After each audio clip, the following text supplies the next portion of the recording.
ওপার বাংলার জনপ্রিয় অভিনেত্রী কৌশানী মুখোপাধ্যায় ও অভিনেতা বনি সেনগুপ্তের প্রেমের কাহিনী এখন ওপেন সিক্রেট। দুজনকে প্রায় সময়ই একসাথে দেখা যায়, তবে এবার ভিন্ন এক কাণ্ড ঘটিয়েছেন কৌশানী। সম্প্রতি এক সিনেমা দেখে অঝরে কাঁদতে দেখা গেছে কৌশানীকে। এ সময় প্রেমিক বনির হাত ধরেছিলেন তিনি, তবে মাথা রেখেছেন অন্য পুরুষের কাঁধে। সেই অন্য পুরুষ অন্য কেউ নয়, শুভশ্রী গাঙ্গুলির স্বামী পরিচালক রাজ চক্রবর্তী। ভারতীয় সংবাদ মাধ্যমের প্রতিবেদনে বলা হয়েছে, রাজের সন্তান সিনেমা দেখে কান্নায় ভেঙে পড়েন কৌশানী।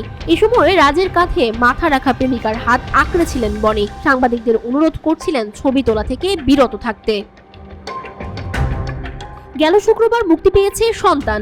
এক ঝাঁক তারকাদের সঙ্গে আমন্ত্রিত ছিলেন বনি, কৌশানীও। উপস্থিত চিত্রগ্রাহকদের আবদারে একসঙ্গে ছবি তোলেন। অনুরাগীদের সঙ্গে হাসি মুখে সেলফি তুলতেও দেখা যায় তাদের। কালো সিকুইনের ঝলমলে পোশাকে অপূর্ব দেখাচ্ছিল বড় পর্দার ঝিমলিকে। ছবি দেখতে যাওয়ার আগে রাজের সঙ্গে সন্তান নিয়ে নানা কথা বলেছেন। ছবি দেখে বেরোনোর পর তার ভিন্ন রূপ।